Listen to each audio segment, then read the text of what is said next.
नमस्कार, आप देख रहे हैं ND24 न्यूज़ और मैं हूं निखिल।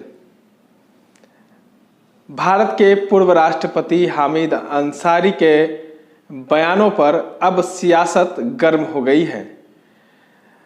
भारतीय जनता पार्टी के नेता वह बिहार सरकार में मंत्री शाहनवाज हुसैन ने अपने प्रेस कॉन्फ्रेंस में क्या कुछ कहा है वो आप सुनिए। मौजूद हूँ। भारत के पूर्व उपराष्ट्रपति हामिद अंसारी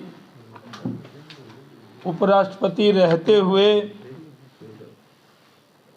उनके कई विवादित चीज़ें हैं जिसने के लिए देश ने उनको कभी क्षमा नहीं किया है, लेकिन आज भी वो जिस तरह की बयानबाजी कर रहे हैं, जिस तरह से अमेरिका की एक ऐसी परिषद जो भारत के खिलाफ जहर उगलती रहती है, उसके कार्यक्रम में शामिल होकर उन्होंने ऑनलाइन जिस तरह की बातें कही हैं, इसका ये देश पूरी तरह हामिद अंसारी की इस बात को नकारता है। ये देश में सबका साथ, सबका विकास, सबका विश्वास है और मैं मानता हूं कि जिस तरह अमेरिका की जो IMC है, जो एक संस्था है जो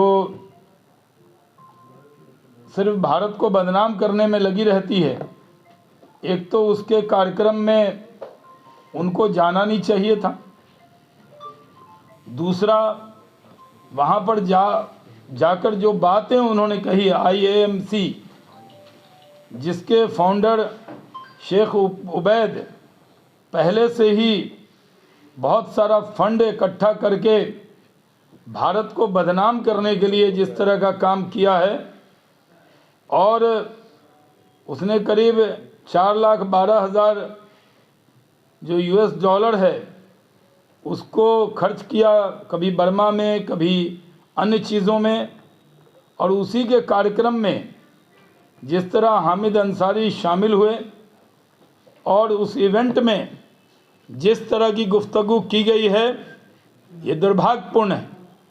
भारत के मुसलमानों के लिए भारत से अच्छा देश, हिंदू से अच्छा दोस्त और नरेंद्र मोदी से अच्छा नेता नहीं मिल सकता, जो सबका साथ, सबका विकास, सबके विश्वास के रास्ते पर इस देश को लेकर चल रहे हैं।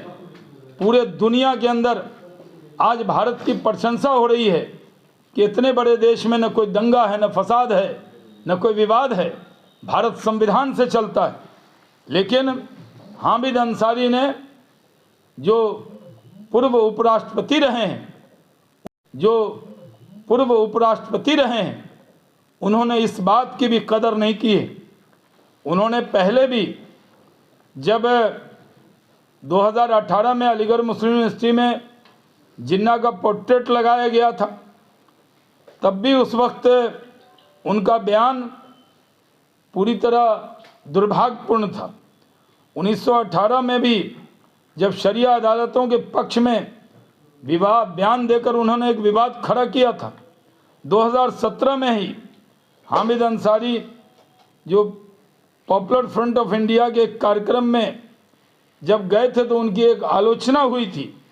उसी तरह प्रधानमंत्री नरेंद्र मोदी जी के पहल पर 21 जून अंतर्राष्ट्रीय जो योग दिवस मनाया गया, उसमें भी 190 से ज़्यादा देशों ने उसमें भाग लिया।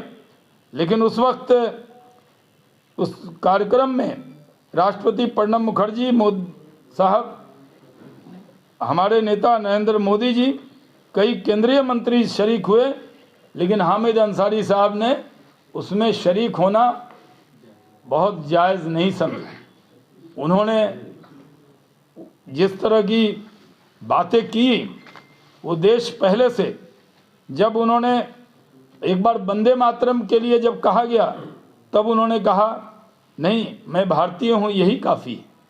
हामिद अंसारी साहब इस देश के जो लोग हैं, पढ़े लिखे लोग हैं, वो उनसे पूछना चाहते हैं, पूरा देश उनसे पूछता है, आखिर जिस देश ने आपको नंबर 2 कुर्सी दी, यानी उपराष्ट्रपति की कुर्सी दी, जिस देश ने इतना सम्मान दिया, कई राज्यों में आप भारत के एम्बेसडर रहे, कई राज्यों में भारत का प्रतिनिधित्व किया, और आपकी जहन और आपका दिमाग इतना भारत के लिए ऐसा क्यों है, ये देश जानना चाहता है। जब 3 साल पहले जब सुप्रीम कोर्ट में एक बार राष्ट्रगान अनिवार्य करने की बात और मद्रास हाई कोर्ट ने वंदे मातरम के बारे में जब कहा था, तब उन्होंने ये बात कही। उपराष्ट्रपति के तौर पर कार्यकाल के आखिरी दिनों में अगर आपके अंदर लगता था कि इस देश में आपको, या ऐसा लगता था कि किसी समाज को कोई सम्मान नहीं मिल रहा है, तो आपको पहले कहना चाहिए था। लेकिन आखिरी दिनों में उन्होंने ये स्वीकारता का माहौल को खतरे में बताया था। जिस तरह की बातें उन्होंने कही थी, उससे पूरा देश शर्मसार हुआ था। और उनका ये कहना कि इस देश के बड़ी तादाद में लोग अपने को असुरक्षित समझते हैं, ये दुर्भाग्यपूर्ण है। पूरा देश इस बात पर उनकी आलोचना करता है।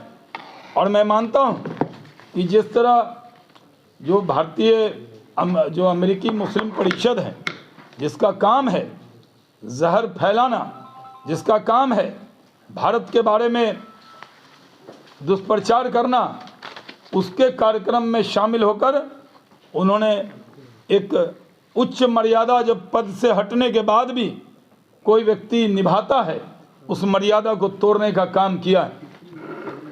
पूरा देश जानता है कि हामिद अंसारी साहब कभी कोई जन नेता नहीं रहे, और उनको जिस तरह किसी समाज की अंदर उनकी कोई लोकप्रियता नहीं है, वो मुस्लिम समाज के स्पोक्स पर्सन कब बन गए, किसने बना दिया? इस देश में भारत के संविधान ने सबको बराबर का अधिकार दिया है। आज पूरे दुनिया में सबसे ज़्यादा सुरक्षित अगर माइनॉरिटीज़ के लोग भी समझते हैं, खासकर मुस्लिम समाज के लोग, तो वो भारत में समझते हैं। आज भारत में कहीं कोई दंगा नहीं, फसाद नहीं, सब लोग मिलजुल कर रहते हैं। इस बात को हर भारतीय को प्रचारित करने की ज़रूरत थी। उसके अलावा जो एक पद पर बैठा व्यक्ति, जब उनको मालूम है कि जो अमेरिकी मुस्लिम परिषद है वो भारत के खिलाफ एक माहौल तैयार करता है, पूरे देश और दुनिया में भारत को बदनाम करने का ठेका ले रखा है, ऐसे भारत को बदनाम करने वाले ठेकेदारों के साथ बैठकर भारत के उपराष्ट्रपति रहे हामिद अंसारी ने पूरे भारतीयों के दिल पर एक चोट मारा है। हम दुखी हैं इस बात से कि इस बड़े पद पर जाने के बाद भी उन्होंने कोई मर्यादा नहीं रखी। हम इसकी घोर आलोचना करते हैं। ये देश 130 करोड़ हिंदुस्तानी नरेंद्र मोदी जी के नेतृत्व में एकजुट हैं, एक हैं, इकट्ठे हैं, और दुनिया की कोई ताकत हमारी एकजुटता और हमारे इकट्ठेपन को अलग नहीं कर सकती। ये संदेश पूरी दुनिया में जाना चाहिए। बहुत बहुत धन्यवाद।